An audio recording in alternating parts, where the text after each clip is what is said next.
Hi everyone, welcome back to the channel. If you're new here, my name is Elisa, and so many of you have been asking me about the cost of living in China after we shared our apartment video tour.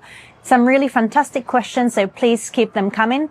In this video, I will share with you the monthly cost of gas, electricity, water, internet, our mobile phones and TV subscription. Oh, and I'm also going to squeeze in there drinking water and transport. I will give you context for each item so that you can work out the value. And also remember that this is for a family of 5 living in a 5-bedroom apartment. At the end, I'm also going to share some fees that were completely unexpected that I certainly wish that we knew about beforehand. As usual, I will share the prices in RMB and I will include conversions for other currencies on the screen. So many of you have found it really helpful on past videos, so thank you so much for the feedback. For some additional context, the average annual income in China is 10,000 yuan or RMB for urban non-private employees. Please note that this can be a lot lower depending on the region, and also it can be a lot higher for certain cities as well. So without further ado, let's get started. First up, we have gas. This one will shock you. So we have a gas stove that is used every single day, and usually we use both hobs twice a day. We don't have gas heating, so the cost is purely for cooking, and the gas bill is paid monthly. Our average cost per month for gas is 17 RMB. I personally think that there is no arguing here that this is an amazing price. And also why it's so important that I actually give you a bit of context around each of these items, because if I was using gas once per week and it cost 17 yuan, it wouldn't be the same as using it every day at the same price. So I hope that makes sense. Next up is electricity, and this one is a fun one because it varies a lot depending on the time of year. Our first year here, we didn't really know what to expect, so we openly used the air conditioners for cooling during summer and heating during winter as much as we wanted. And if you're not familiar with Hangzhou, the summers here are absolutely hot and humid, and the winters very cold. Well, at least for us, because, we have been living in the Middle East and tropical Australia for many, many years. Our electricity use in China includes using air conditioners or heating overnight in 3 bedrooms, and at least 1 air conditioner or heater in the main living space during the day, as I'm mostly at home. Electricity also covers the use of water heating, a countertop oven that is constantly used, and a washer/dryer that, as you can imagine, also works overtime. The electricity bill is paid monthly, and I think this one will surprise you. The average monthly cost for a family of 5 is 713 yuan per month. The difference in price between our highest and lowest month is actually quite huge. Our highest month was October and the cost was 1,300 yuan. And this is probably because we used the air conditioners the most during this month. And our lowest month was May and the cost was just 379 yuan.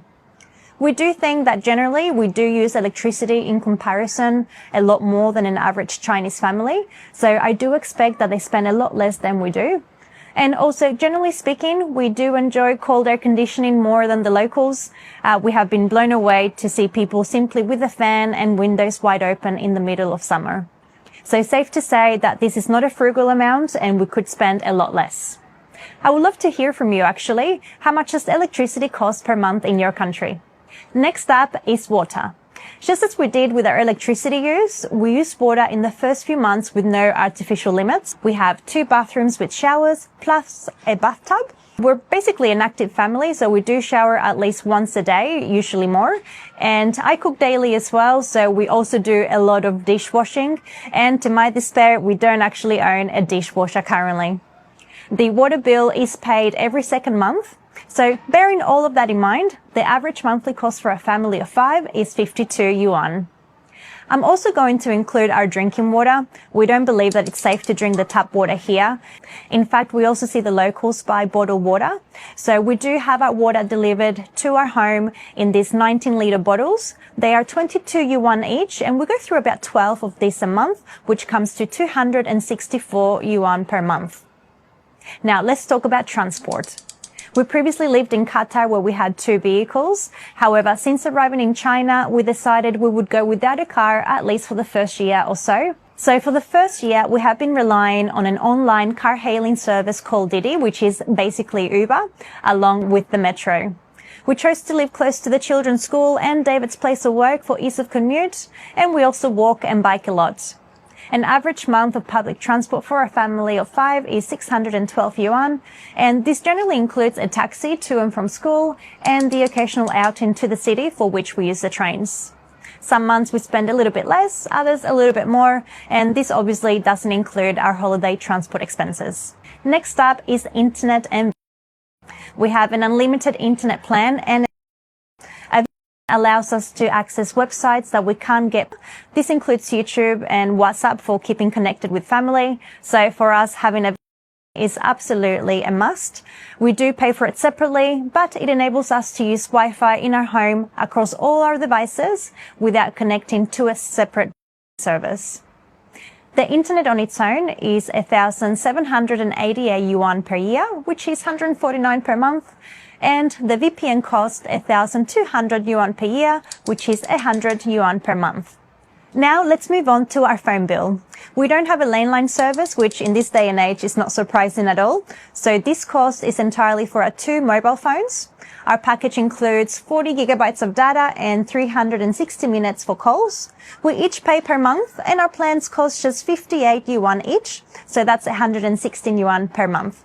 Now let's talk about our TV service. We have a TV cable service that enables us to watch thousands of shows and movies, including on-demand TV channels from all over the world.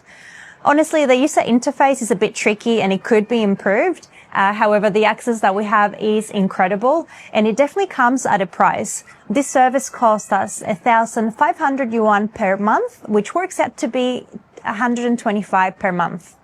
Another category is groceries, and I have shared a video inside a regular Chinese supermarket in the suburbs with the prices of some of the food that you will find here.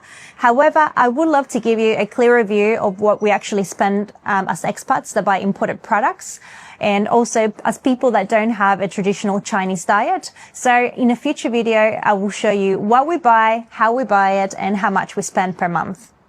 And our last point is an unexpected cost. We honestly had no idea that we had to pay these fees, and it definitely came as a surprise. When we signed the lease for our apartment, this came with a massive management fee of 5,400 yuan for the year, plus an additional 2,250 yuan for lease tax, also for the year. That works out to be an additional 640 yuan per month for those expenses, so definitely something to keep in mind.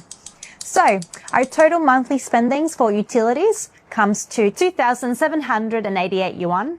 And I've tried to be as thorough as possible to answer all of your questions, so do please let me know if there's anything that I've missed. If you have found this video helpful, please subscribe or share with a friend that you think will find this interesting. Thank you so much for joining me, and I'll see you on the next one.